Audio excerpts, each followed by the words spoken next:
नमस्कार, स्वागत है आपका द न्यूज पर। मैं हूं आपके साथ शिप्रा सैनी। जम्मू कश्मीर से बड़ी खबर है। जम्मू कश्मीर के श्रीनगर में एनआईए का बड़ा एक्शन देखने को मिला है। हिजबुल मुजाहिदीन के चीफ सैयद सलाहुद्दीन के बेटे की संपत्ति को कुर्क कर दिया गया है। ये बड़ी खबर श्रीनगर से सामने आ रही है।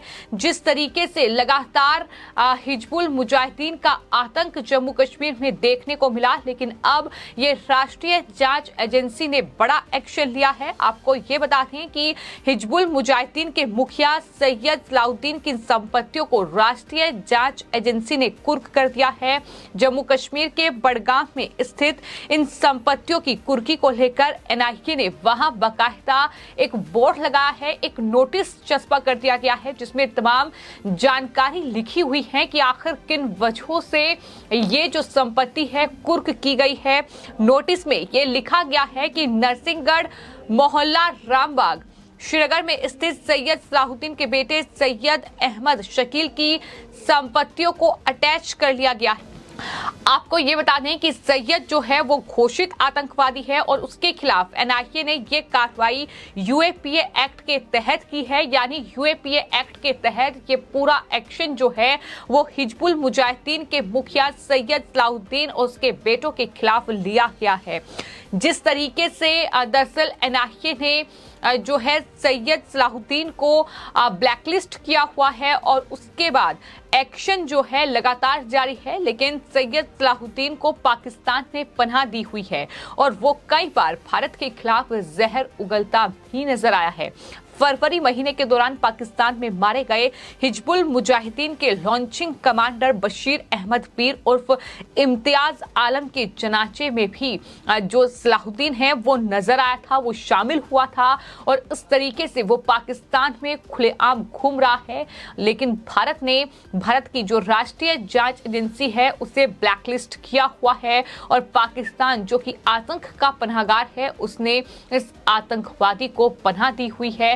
वहां ये खुलेआम घूम रहा है। लेकिन फिलहाल हम देख रहे हैं कि जम्मू कश्मीर में राष्ट्रीय जांच एजेंसी का एक्शन एक के बाद एक देखने को मिल रहा है। वहां ना सिर्फ इन तमाम आतंकी जो कहीं ना कहीं चेहरे हैं, जो आतंक प्रस्त लोग हैं, उनकी संपत्तियों को कुर्क किया जा रहा है, उनकी संपत्तियों पर एक्शन जारी है, बल्कि जो सरकारी नौकरी में लोग हैं अगर उनका भी कोई आतंकी कनेक्शन या फिर अलगाववादी कनेक्शन निकलकर सामने आता है तो उन पर भी एक्शन हो रहा है। आपको ये बता दें कि इससे पहले जो सैयद सलाहुद्दीन के बेटे थे उन्हें नौकरी से बर्खास्त किया गया था और जब उन्हें नौकरी से बर्खास्त किया गया तो पीडीपी प्रमुख महबूब मुफ्ती के पेट में दर्द हुआ और महबूब मुफ्ती की ओर से यह कहा गया था कि पिता की सजा बेटे को क्यों दी जाए।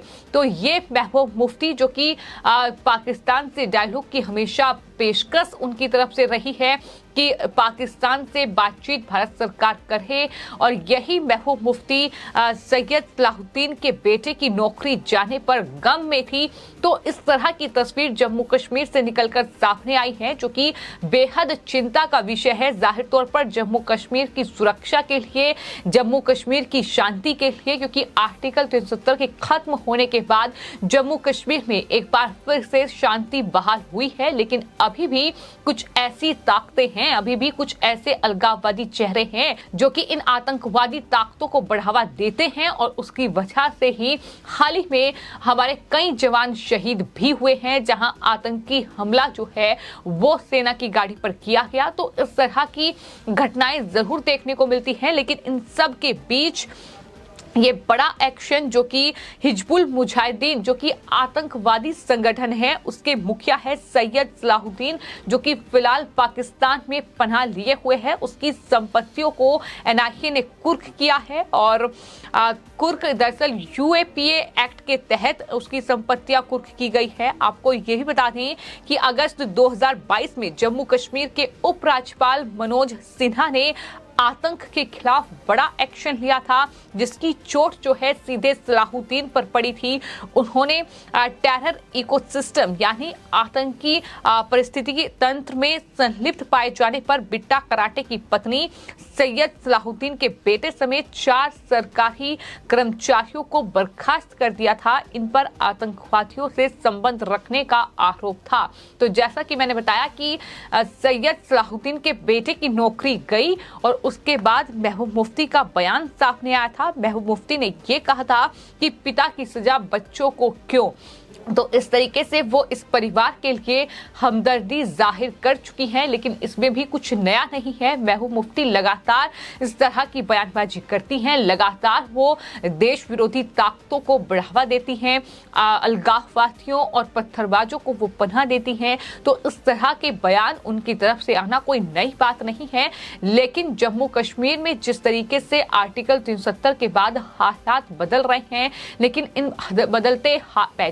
लेकिन जम्मू कश्मीर के ये बदलते हालात जो हैं, ये महबूब मुफ्ती जैसे नेताओं को जो उमर अब्दुल्ला, फारूक अब्दुल्ला जैसे नेता हैं, उन्हें रास नहीं आ रहे हैं। और यही वजह है कि इस तरह की बयानबाजी उनकी तरफ से की गई है। वही बात अगर सैयद सलाहुद्दीन की जाए तो उसका असली नाम जो है वो सैयद मोहम्मद यूसुफ शाह है और वो आतंकवादी संगठन हिजबुल मुजाहिदीन का मुखिया है, जो कश्मीर में आतंकी वारदातों को अंजाम देता है और सीमा पार से आतंकवादी जो है हिंदुस्तान में दाखिल करवाता है। हिजबुल ने इससे पहले वो एंटी इंडिया आतंकी समूह जिहाद काउंसिल का अध्यक्ष रह चुका है। 2017 में सलाहुद्दीन को अमेरिका के विदेश मंत्रालय ने विशेष नामित वैश्विक आतंकवादी घोषित किया था। यानी वो कितना बड़ा आतंकवादी चेहरा है, इसका अंदाजा आप इसी बात से लगा सकते हैं कि एनआईए ने हिंदुस्तान में उसे ब्लैकलिस्ट किया हुआ है। तो वहीं अमेरिका के विदेश मंत्रालय ने विशेष नामित वैश्विक आतंकवादी उसे घोषित किया गया है। तो ये है सैयद सलाहुद्दीन, जिसके संपत्तियों पर एनआईए का ये एक्शन हुआ है, जिनके बेटे की संपत्तियों पर एक्शन किया गया है। आपको ये बता दें कि जो जानकारी इस पूरे मामले पर सामने आई है वो ये कि हिजबुल चीफ सलाहुद्दीन के बेटे सैयद अहमद शकील की प्रॉपर्टी को भी अटैच किया गया है। यानी एनआईए ने उसकी प्रॉपर्टी भी कुर्क की है और उसके घर के बाहर नोटिस चस्पा कर दिया गया है, जो संपत्ति कुर्क की गई है।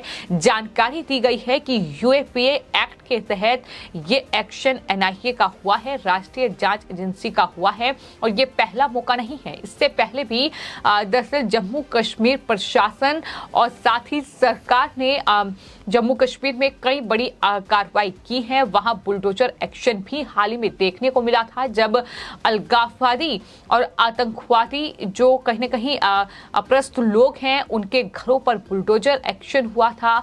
अगर कब्जा किया हुआ है तो उनके घरों पर बुलडोजर एक्शन हुआ था, क्योंकि जम्मू कश्मीर एक ऐसा इलाका, एक ऐसा क्षेत्र जो कहीं न कहीं सुरक्षा की दृष्टि से हमेशा से ही संवेदनशील रहा है, क्योंकि कई आतंकवादी घटनाएं वहां हुई हैं। जिस तरीके की वहां राजनीति हुई है, कहीं न कहीं पत्थरबाजों और अलगाववाद को बढ़ावा देकर वहां आतंकवादियों को दाखिल कराने का काम इन तमाम राजनीतिक चेहरों का रहा है। बात चाहे महबूबा मुफ्ती की जाए, फारूक अब्दुल्ला की जाए, उनकी पार्टी की जाए, तो यही चीजें अगर बदल रही हैं तो ये महबूब मुफ्ती और फारूक अब्दुल्ला जैसे नेताओं को रास नहीं आ रही है।